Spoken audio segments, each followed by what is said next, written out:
Hello friends, welcome back to my channel. ಇವಾಗ ನಮ್ಮ journey Pondicherry ರಸ್ತೆಗಳಲ್ಲಿ ಇವಾಗ ಕರೆಕ್ಟಾಗಿ ಸ್ಟಾರ್ಟ್ ಆಯಿತು. ಹೋಟೆಲಿಗೆ ರೀಚ್ ಆದಮೇಲೆ ನಾವು 2 ಟೂ ವೀಲರ್ನ ಹೈಯರ್ ಮಾಡ್ಕೊಂಡ್ವಿ. ಸೊ ಅದೆಲ್ಲ ಸ್ಟೋರಿ ಫ್ರೆಂಡ್ಸ್ ನಾನು ನಿಮಗೆ ಪಾರ್ಟ್ 1 ಮತ್ತು ಪಾರ್ಟ್ 2 ಅಲ್ಲಿ ತೋರಿಸಿದ್ದೀನಿ. ಹಾಗಾಗಿ ನಾವು 2 ಟೂ ವೀಲರ್ನ ಹೈಯರ್ ಮಾಡಿಕೊಂಡು ಅಲ್ಲಿಂದ ನಮ್ಮ ಜರ್ನಿ ಶುರು ಆಯಿತು. 2 ವೀಲರಲ್ಲಿ ಫಸ್ಟ್ ಏನು ಮಾಡಿದ್ವಿ, ಫ್ಯೂಯಲ್ ಹಾಕಿಸ್ಬೇಕಿತ್ತು. ಸೊ ಫಸ್ಟು ನಾವು ಪೆಟ್ರೋಲ್ ಬಂಕಿಗೆ ಹೋದ್ವಿ. ಪೆಟ್ರೋಲ್ ಬಂಕಿಗೆ ಹೋಗಿ 2 ವೆಹಿಕಲ್ಗೂ 150 ಪೆಟ್ರೋಲ್ ಹಾಕ್ಸಿದ್ವಿ. ಫ್ರೆಂಡ್ಸ್, ಇನ್ನೊಂದು ವಿಷಯ ಏನು ಗೊತ್ತಾಯಿತು ಇಲ್ಲಿ ನಮಗೆ ಅಂದರೆ ನಿಜವಾಗ್ಲೂ ಶಾಕ್ ಆಯಿತು. ಯಾವಾಗ ನಾವು ಪೆಟ್ರೋಲ್ ಹಾಕಿಸ್ತಾ ಇದ್ವಿ, ಪಾಂಡಿಚೇರಿಯಲ್ಲಿ ಪೆಟ್ರೋಲ್ ಬಂದು 93 ರುಪೀಸ್ ಇದೆ. ಬಟ್ ಬೆಂಗಳೂರಲ್ಲಿ 103 ರುಪೀಸು. ನಮಗೆ ರಿಯಲಿ ಶಾಕ್ ಆಯಿತು. ಏನಪ್ಪ 10 ರುಪೀಸ್ ಡಿಫ್ರೆನ್ಸಾ ಬೆಂಗಳೂರಿಗೆ ಪಾಂಡಿಚೇರಿಗೆ? ನಿಜವಾಗ್ಲೂ ಶಾಕ್ ಆಯಿತು ನಮಗೆ. ಎಸ್, ಇಲ್ಲಿಂದ ನಮ್ಮ ಜರ್ನಿ ಶುರು ಆಯಿತು. ಪೆಟ್ರೋಲ್ ಹಾಕ್ಸಿದ್ವಿ. ಇವಾಗ ಫ್ರೆಂಡ್ಸ್, ನೀವು ಪಾರ್ಟ್ 1 ಪಾರ್ಟ್ 2 ನೋಡಿದರೆ ಪಾರ್ಟ್ 3 ನಿಜವಾಗ್ಲೂ ಕನೆಕ್ಟ್ ಆಗುತ್ತೆ. ನೀವು ಪಾರ್ಟ್ 1 ಪಾರ್ಟ್ 2 ನೋಡಿದರೆ ಫ್ರೆಂಡ್ಸ್ ನಿಮ್ಗೆ ಸ್ಟೋರಿ ನೀಟಾಗಿ ಅರ್ಥ ಆಗುತ್ತೆ. ನೋಡಿ, ಇಲ್ಲಿಂದ ಫ್ರೆಂಚ್ ಕಾಲನಿ ಶುರು ಆಯಿತು. ನಾವು ಇವಾಗ ಫ್ರೆಂಚ್ ಕಾಲನಿ ಅಲ್ಲೇ ಇದ್ದೀವಿ. ಅಲ್ಲೇ ಪೆಟ್ರೋಲ್ ಹಾಕ್ಸಿದ್ವಿ ನಾವು.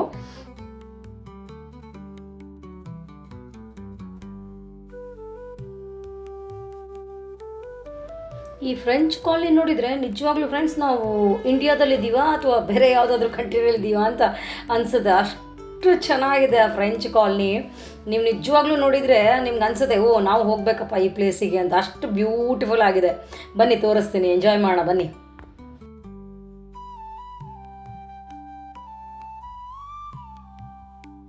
ಎಸ್, ಇದೇ ಫ್ರೆಂಚ್ ಕಾಲನಿ ಫ್ರೆಂಡ್ಸ್. ನಮಗೆ ಸಿಕ್ಕಾಪಟ್ಟೆ ಹಶು ಬೇರೆ ಆಗಿತ್ತು. ಸೊ ಫಸ್ಟು ತಿಂಡಿ ತಿಂದ್ಬಿಟ್ಟು ಆಮೇಲೆ ಹೋಗೋಣ ಕಾಲನಿ ಎಲ್ಲ ನೋಡೋಣ ಅಂದ್ಕೊಂಡು ಮಸ್ತ್ ದೋಸೆ ಮತ್ತು ಕಾಫಿ ಮಾತ್ರ ರಿಯಲಿ ಸೂಪರ್ ಆಗಿತ್ತು. 2 ಟಿಫಿನ್ ಮುಗಿಸ್ಕೊಂಡು ನಾವು ಫ್ರೆಂಚ್ ಕಾಲನಿ ಹತ್ರ ಇವಾಗ ಹೋಗ್ತಾ ಇದ್ದೀವಿ. ಫ್ರೆಂಚ್ ಕಾಲನಿ ಅಂದರೆ ಫ್ರೆಂಡ್ಸ್ ಪಾಂಡಿಚೇರಿಯಲ್ಲಿ ಒಂದು ಸ್ಪೆಷಲ್ ಜಾಗ ಇದಕ್ಕಂತಲೇ ಎಷ್ಟೋ ಜನ ಪಾಂಡಿಚೇರಿಗೆ ಬರ್ತಾರೆ ಫ್ರೆಂಚ್ ಕಾಲನಿ ನೋಡೋದಕ್ಕಂತಲೇ. ಸೂಪರ್ ಆಗಿದೆ. ಇದ್ರದ್ದು ಸ್ಟೋರಿ ಏನಂದರೆ, ಹಿಂದೆ Pondicherry French ಆಳ್ವಿಕೆಯಲ್ಲಿತ್ತಂತೆ.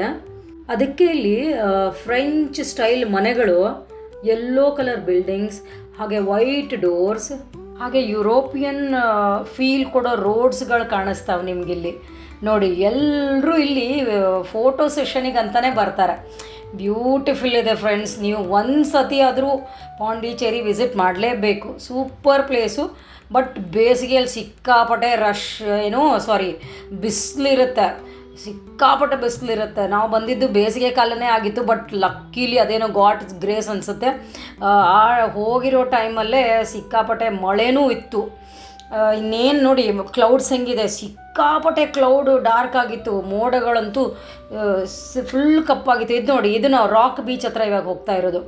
So French colony first rock beach ನೋಡ್ಕೊಂಬಿಟ್ಟು ಆಮೇಲೆ ಫ್ರೆಂಚ್ ಕಾಲನಿಗೆ ಹೋಗೋಣ ಅಂದ್ಕೊಂಡು ರಾಕ್ ಬೀಚ್ ಹತ್ರ ಹೋಗ್ತಾ ಇದ್ದೀವಿ. ಇಲ್ಲಿ ಹೋಗೋಷ್ಟರಲ್ಲಿನೇ ಇಲ್ಲಿ ಫುಲ್ ಮಳೆ ಬರೋ ಥರ ಇತ್ತು ಕ್ಲೈಮೇಟ್. ನೋಡಿ, ಅಬ್ಬಾ ಬ್ಯೂಟಿಫುಲ್ ಇದೆ ಫ್ರೆಂಡ್ಸ್. ಬೆಳಗ್ಗೆ ರಾಕ್ ಬೀಚ್ ಹತ್ರ ಬಂದರೆ ಫ್ರೆಂಡ್ಸ್ ಈ ಥರ ಇರುತ್ತೆ. ಫುಲ್ಲು ಶಾಂತವಾಗಿರುತ್ತೆ. ಕೆಲವೊಬ್ಬರು ವಾಕ್ ಮಾಡ್ತಾ ಇರ್ತಾರೆ, ಕೆಲವೊಬ್ಬರು ರೀಲ್ಸ್ ಮಾಡ್ತಿರ್ತಾರೆ, ಮಕ್ಕಳು ಆಟ ಆಡ್ತಿರ್ತಾರೆ, ಕೆಲವೊಬ್ಬರು ಸಮುದ್ರದ ಮುಂದೆ ಕೂತ್ಕೊಂಡು ಆ ಅಲೆಗಳನ್ನ ಎಂಜಾಯ್ ಮಾಡ್ತಾ ಇರ್ತಾರೆ. ಈ ಸಮುದ್ರದ ಅಲೆಗಳು ನೋಡೋದಕ್ಕೆ ಎಷ್ಟು ಚೆನ್ನಾಗಿರುತ್ತೆ ಫ್ರೆಂಡ್ಸ್. ಅದು ಆ ಸಮುದ್ರದ ಅಲೆ ನಮ್ಮನ್ನು ಕರಿತಾ ಇರುತ್ತೇನೋ, ಬಾ ನನ್ನ ಹತ್ರ ಕೂತ್ಕೋ, ಬಾ ನನ್ನ ಜೊತೆ ಮಾತಾಡು ಅನ್ನೋ ಹಾಗೆ ಸಖತ್ತಾಗಿರುತ್ತೆ ಆ ಅಲೆಗಳು ನೋಡೋದಕ್ಕೆ ಮಾತ್ರ. ನೋಡಿ, ಫುಲ್ಲು ಶಾಂತವಾಗಿದೆ. ಈ ಥರ ನಮಗೆ ಬೇರೆ ಎಲ್ಲೂ ನೋಡೋಕ್ಕೆ ಸಿಗಲ್ಲ ಫ್ರೆಂಡ್ಸ್. ಸಖತ್ ಖುಷಿ ಆಗ್ತಿದೆ ನನಗಂತೂ. ಪಾಂಡಿಚೇರಿ ಈ ಜರ್ನಿ ನನಗಿನ್ನೂ ಸ್ಯಾಟಿಸ್ಫ್ಯಾಕ್ಷನ್ ಕೊಡಲಿಲ್ಲ. ಬಿಕಾಸ್ ನನಗದು ಮಳೆ ಬಂದಿದ್ದರಿಂದ ನನಗೆ ಇನ್ನೂ ಸ್ಯಾಟಿಸ್ಫೈ ಆಗಿಲ್ಲ. ಇನ್ನೊಂದು ಸತಿ ಹೋಗಬೇಕು ನನಗೆ ಪಾಂಡಿಚೇರಿಗೆ ಅಂತ ಅಷ್ಟು ಖುಷಿ ಆಗ್ತಾಯಿದೆ. ಇಲ್ಲಿ ನೋಡಿ, ಇಲ್ಲಿ ಎಲ್ಲ ಒಂದು ಲೇಡೀಸ್ ಗ್ರೂಪ್ ಬಂದಿದ್ದಾರೆ ಅನ್ಸುತ್ತೆ. ಸಖತ್ ರೀಲ್ ಮಾಡಿಕೊಂಡು ಮಸ್ತ್ ಮಜಾ ಮಾಡ್ತಿದ್ದಾರೆ.